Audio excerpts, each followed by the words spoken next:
is Wesley Boudreau, one of the financial advisors here at the Retirement Group. Today we're going to talk about the interest rates and how they're affecting the ConocoPhillips pension plans and the calculations for the lump sums for both the first quarter and second quarter of 2022. Now, before I get started, I want to remind everybody the Retirement Group, we are an independent financial advisory firm, so we're not affiliated with, nor are we employed by ConocoPhillips. However, we've been doing extensive work with employees and retirees of the company for quite a while.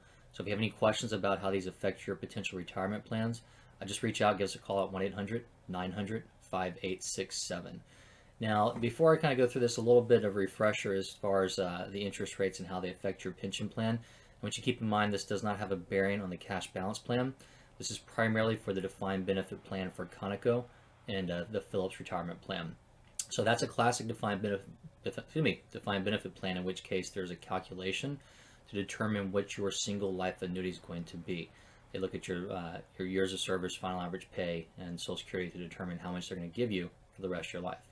However, if you want to turn that into a lump sum where they give you a cash payment for you to go out there and try and recreate that annuity yourself or invest it, work with a firm like the Retirement Group, they have to go and figure out, okay, what's your life expectancy? So they have to figure out how many more years or months ahead do they have to pay you. Then look at the interest rate to determine what that net present value is going to be for you to have to go out and try and recreate that yourself.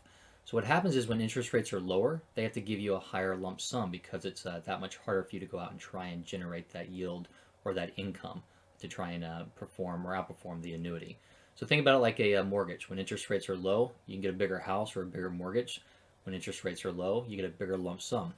That's what we've been seeing over the last 2 years. Unfortunately, due to the pandemic, but there has been a drop in rates over those last 2 years, which has increased your lump sum that you've seen for ConocoPhillips employees in the classic defined benefit plan. Now, if we take a look at this screen, there is a seesaw approach here, so keep in mind when interest rates go down, we'll actually see lump sum values go up. Now, the vice versa happens when interest rates go up, which is what we've been seeing happen here recently, and as recently as this year to date, we've seen the 10-year rise quite a bit, and we've also seen the signal of the Fed to continue to start raising rates later this year. So expectations are we should see these rates continue, not just what we've seen already year to date. But when those interest rates rise, your lump sum value is going to drop. The best rule of thumb is usually about a 1% change in interest rates is going to equal about a 8 to 12% change in your lump sum, depending upon your age and different variables. So a simple rule of thumb would be 1% change equals about a 10% change in your lump sum. So if you ran your numbers right now, we're looking at first quarter and your calculation came out to, let's say, $1 million lump sum, and interest rates were to go up by 1% down the road, that could drop you by about $100,000 or so. So if you're thinking about retiring the next year or so, it's really important to give us a call to run these numbers and take a look at where those trends are. Because if we see a increase in rates, and that example I just gave you, if you're losing $100,000, you may be making $120,000 or something like that for your income. So you could be essentially working for free your last year before retirement. It just depends. It's a case-by-case situation. So again, this is focused on the Conoco retirement plan and the Phillips retirement plan. And the interest rates they use, there's actually 4 different rates they use. They use the Treasury yield to look at for prior to 2009. Then post 2009, they use the Pension Protection Act segment rates, which are segment 1, 2, and 3. The first segment focuses on the first 5 years of retirement. The second segment focuses on the years 6 through 20. And the third segment is years 21 and beyond. So let's take a closer look at these. The way they actually do this is they use the fourth prior month to determine what the average is going to be for that quarter. So if we look at the top of the screen, the interest rates for December is going to give us what they're going to be for the second quarter coming up in 2022.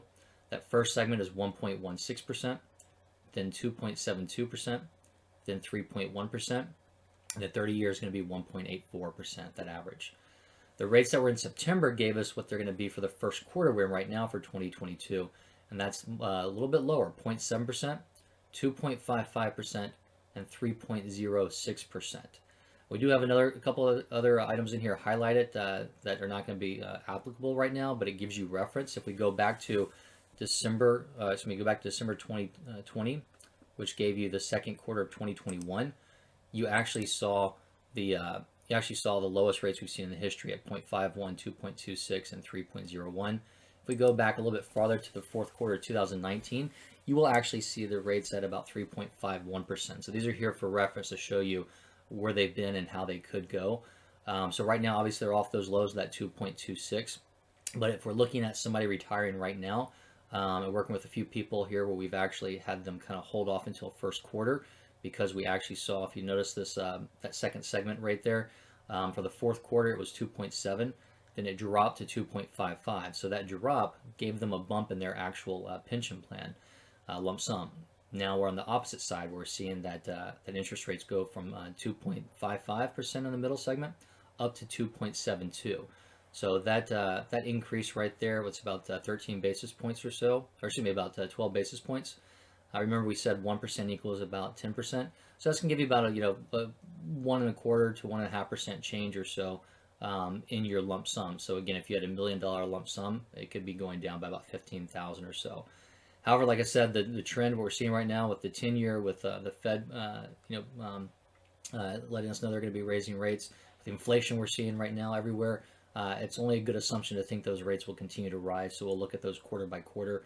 So again, if you have questions and want to see what your specific situation looks like, it's best to run that cash flow analysis with us, so we can show you those options side by side. Now, keep in mind, this is only affecting you if you're taking the lump sum. If you're taking the annuity, interest rates don't have an effect. If you're in the cash balance plan, you'll see your lump sum on there updated annually for you. So the interest rates don't have the effect on the lump sum calculation there as well. So if there's any questions, I want to thank everybody. We just want to go over that pretty quickly, but give us a call at 1-800-900-5867, or reach us at info@theretirementgroup.com.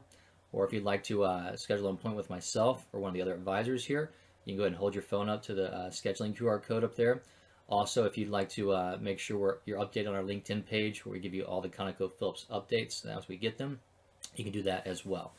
But again, I want to remind everybody that the retirement group we are not affiliated with, nor are we employed by ConocoPhillips. But should you have any questions and need to dig into this, just simply give us a call. We'll be happy to help you out. Thank you and have a great day.